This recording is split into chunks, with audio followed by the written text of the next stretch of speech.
یہ بیان فرمائیے، شروع کرتے ہیں ذرا جو حالات ہیں اس پر. پوزیشن خان صاحب کی تو مضبوط ہوتی جا رہی ہے، اور آپ نے کہا تھا کہ ان کے پاس ساتھ ایسے کوئی پلانٹس لگے ہوئے ہیں. اب یہ سینٹ کا الیکشن، یہ وہ، ابھی تک تو ہر چیز ان کی فیور میں جا رہی ہے. تو یہ جو ہفتہ ہے خاص طور پر 15 سے 21 کے بیچ میں، اس میں بھی اپنا سمی صاحب یہی لگتا ہے کہ وہ کوئی یا تو بہت بڑا قدم، دلیرانہ قدم اٹھا چکے ہیں یا وہ اٹھائیں گے، اور ان کو اٹھانا چاہیے. اور یہ جو ٹینشن ان کے بنی ہوئی ہے، ان کو اپنی تمام جو اللہ نے ان کو صلاحیتیں دی ہیں اسے بروئے کار لا کر اس ٹینشن کو ختم کریں اس ہفتے. اس سے ان کی ایک تو سٹریس جو ہے، جو خواہ مخواہ ان کا دباؤ پڑا ہے، وہ اس کو کمی آئے گی، اور زندگی میں سکون آ جائے گا، اور اپنے معاملات کو بہتر طریقے سے نپٹنے کے قابل ہو جائیں گے. تو وہ دلیرانہ قدم اٹھائیں. اگر وہ چاہتے ہیں کہ ترغیب سے قائل کرنا چاہتے ہیں وہ کریں. اگر وہ چاہتے ہیں کہ ان کے پاس تخلیقی صلاحیتیں ایسی ہیں جن سے کام لے کر وہ دوسروں کو مطمئن کر سکتے ہیں، دوسروں کو قائل کر سکتے ہیں، تو وہ کریں. یہ ہفتہ بہت ضروری ہے ان کے لیے. He must take bold step. سمی صاحب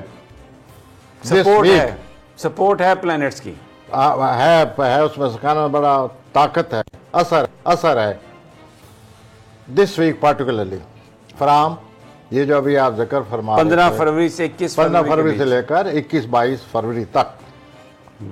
اور مخالفین جو ہیں وہ دبتے ہوئے نظر آ رہے ہیں. نہیں، وہ اس طرح بروئے اپنی تخلیقی صلاحیتوں کو، باقی جو قائل کرنے والی صلاحیتیں ہیں، جو دلیرانہ طور پر ایک انیشیٹو لانے والی صلاحیتیں ہیں، وہ سب ان کو بروئے. اچھا، آپ نے ایک بات کہی ہے کہ قائل کریں، تو قائل تو پھر کوئی ساتھی ہو اس کو قائل کرنا کی اس کو کیا جاتا ہے. میں ذرا وہ قائل جو لفظ ہے اس کے ساتھ ایک لفظ اگر آپ مجھے اجازت دیں، اکثر آپ مجھے انگریزی الفاظ منع کرتے ہیں. میں اب قائل کرنے کی وجہ سے اس کو مزید وہ دوسرے جو میرے ناظرین ہیں وہ ان کی خاطر یہ لفظ بولنے کو persuasive power he has this week. اور ان پرسویسو پاور سے کام لے کر قائل کرنے والی صلاحیتوں کو ترغیب دے کر قائل کرنے سے وہ یا کسی اور بولڈ سٹیپ سے وہ اپنا کام شروع کریں. He must take bold step now. اس بات کو بڑھنے نہ دیں. اچھا، یہ بڑی، آپ دیکھیں، یہ بڑی ایک ڈیلیکیٹ بات ہے. پرسویڈ کس کو کیا جاتا ہے؟ جس کے ساتھ مخالفت ہو وہ تو بات ہی نہیں کرتا آپ سے. پرسویڈ کیا جاتا ہے جو آپ کے ساتھ ہوں لوگ، ان کو آپ کہتے ہیں کہ جی بھئی یہ کر لیں، وہ کہتے ہیں نہیں یہ کریں.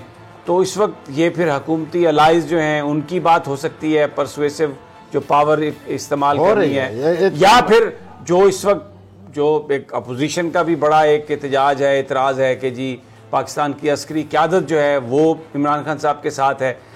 پھر تو یہ پرسویسو، یا پھر یہ بھی ہو سکتا ہے اس سے کہ آپ اپنا مقدمہ لے کے اس وقت سپریم کورٹ میں گئے ہوئے ہیں، وہاں پر بھی تو آپ ججز کو پرسویڈ کر رہے ہیں نا، آرگومنٹ کر کے آپ ان کو کنونس کرنے کی کوشش کر رہے ہیں. This is very much there in this bold in this week as far as our worthy Prime Minister is concerned.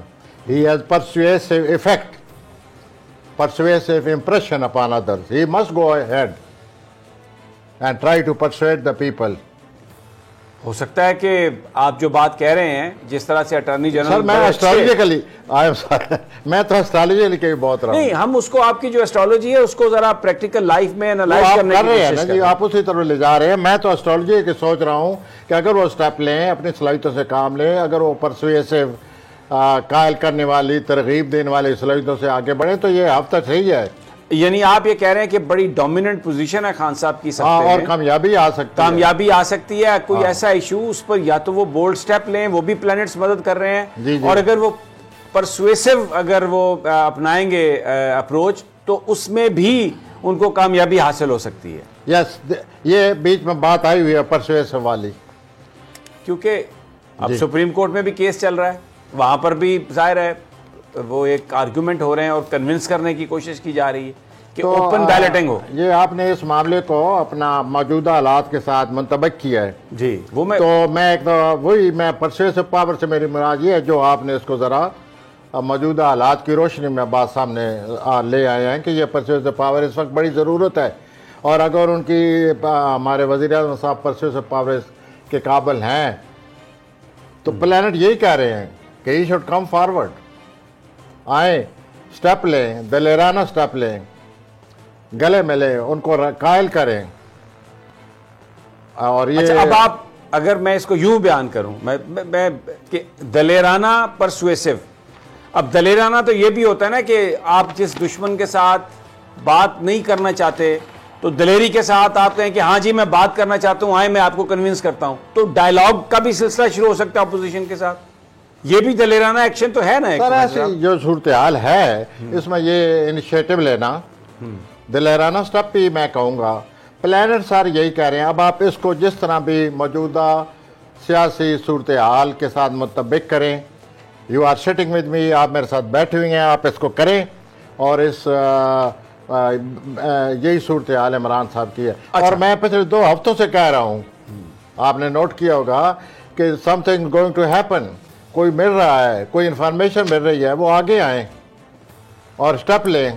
نہیں کہہ رہا پچھلے 2 ہفتوں سے. جی بالکل آپ فرما رہے ہیں. تو یہ بالکل وہی ستارے ابھی 20 فروری تک جا رہے ہیں. ٹھیک ہو گیا. اچھا دوسری جانب جو دوسری پارٹیز ہیں جس میں اپوزیشن ہے، جس میں فضل الرحمان صاحب ہیں، نون لیگ ہے، ان کے پلانٹس کیا نظر آتے ہیں آپ کو؟ یہ ان میں کیا ٹینڈنسی نظر آ رہی ہے آپ کو؟ یہ فضل الرحمان تو پریشان ہیں. زیادہ تر ان کی تو صورتحال ایسی بنی ہوئی ہے جیسے ان کے پلانٹ ہیں. جو مریم نواز ہیں ان کے جو ایک ستارہ ہے وہ والد سے ٹکرا رہا ہے. وہ بات سامنے لائیں نہ لائیں، پلانٹ ایسے لگے ہوئے ہیں کہ والد سے ان کا اختلاف ہے، یا والد صاحب جو ہے مریم کی جو پالیسی ہے اس کو شاید ان کو سمجھانے کی کوشش کریں. لیکن بیچ میں کوئی چیز آئی ہوئی ہے، کوئی سموتھ مسئلہ نہیں ہے ان کا. وہ بھی اس قسم کی اپنے ان حالات کے اس میں آئی ہوئی ہیں. پلانٹ نے ان کو اور خاص طور پر اپریل کے آخری ہفتے تک یہ مسئلہ ایسے ہی رہے گا. ان کو رکاوٹ ہے، جیسے میں پہلے 5-6 ہفتے سے کہہ رہا ہوں کہ یہ رکاوٹ آئے گی. تو وہ بھی مسئلہ وہ سلو ہو چکی ہیں. آپ نے نوٹ کیا ہوگا وہ وہاں جو مریخ اور یورینس کی پوزیشن ہے وہ ٹھیک نہیں ہے، وہ ان کے خلاف جا رہی ہے. اس سے مطلب یہ ہوتا ہے جب یہ ایسے پلانٹ آ جائیں تو آدمی آگے نہیں چل سکتا. انیشیٹو لے گا تو رکاوٹ آ جائے گی، یا جیسے چلا آ رہا ہے آگے چل کر رکاوٹ آ جائے گی اور وہ آگے نہیں بڑھ سکے گا. سٹیل میٹ وہ طاری ہو جاتا ہے. وہ ہے اس وقت 4 مارچ تک. پھر اپریل میں ایسی پوزیشن آ رہی ہے، کوئی تبدیلی آ رہی ہے. اچھا آپ نے فرمایا تھا کہ 11 تاریخ کو پلانٹ 4-5 پتہ نہیں اکٹھے ہو رہے ہیں اور کچھ واقعات ہو سکتے ہیں. تو میں اس کو دیکھ رہا تھا، ایک بڑا گلیشیئر پھٹا انڈیا میں اور ڈیم بھی تباہ ہوا اور درجنوں ہلاکتیں بھی ہوئی. وہ ویڈیوز ہم نے دیکھی ہیں، بہت خوفناک وہ ایک ہیپننگ ہوئی ہے، وہ واقعہ ہوا ہے. اس طرح کی اور بھی پوری دنیا، کرونا جو ہے وہ بھی اپنی پوری شدت سے فروری کے آخری ہفتے میں بھی کچھ نہ کچھ. جی تو وہ یہ امپیکٹ ہے یا ابھی آپ مزید دیکھتے ہیں کہ امپیکٹ کوئی ہوگا؟ نہیں سر یہ معاملہ مثلا پاکستان کی پالیٹکس میں بھی ایک بھونچال آیا، وہ ویڈیو ایک آئی پیسے لیتے دیتے تو ایک بڑا بھونچال تھا. پھر سپریم کورٹ میں بھی ایک بڑا ایک جج صاحب کا معاملہ تھا اور وہ وزیر اعظم کے خلاف کیس سن سکتے ہیں نہیں سن سکتے. ہلچل بڑی نظر آئی ہمیں. دیکھیں نا 4-5 پلانٹ ہیں، ان سب کی انرجیز ایک دوسرے سے ٹکرا رہی ہیں. 5 پلانٹ انرجیز ایک دوسرے سے ٹکراتی ہیں پلانٹس کی. جب ٹکرائیں گے تو ایک کشمکش پیدا ہوگی، کوئی واقعہ آئے گا اور یہ واقعہ آتے رہتے ہیں. میں تاریخ کو ذہن میں رکھ کر یہ میں نے بات کی تھی کہ تاریخ میں ایسے ہو چکا ہے پہلے. تو جب تاریخ میں پلانٹ کے ہٹ سے جو واقعات رونما ہوتے رہے ہیں، میں نے ان کو مد نظر رکھتے ہوئے آپ سے کہا تھا کہ اب پھر یہ 5-6 پلانٹ کا اکٹھا ہونا اس بات کی نشاندہی ہو رہی ہے کہ ممکن ہے کوئی اور واقعہ پیش آ جائے. سبسکرائب کریں اور بیل دبائیں تاکہ کوئی خبر رہ نہ جائے.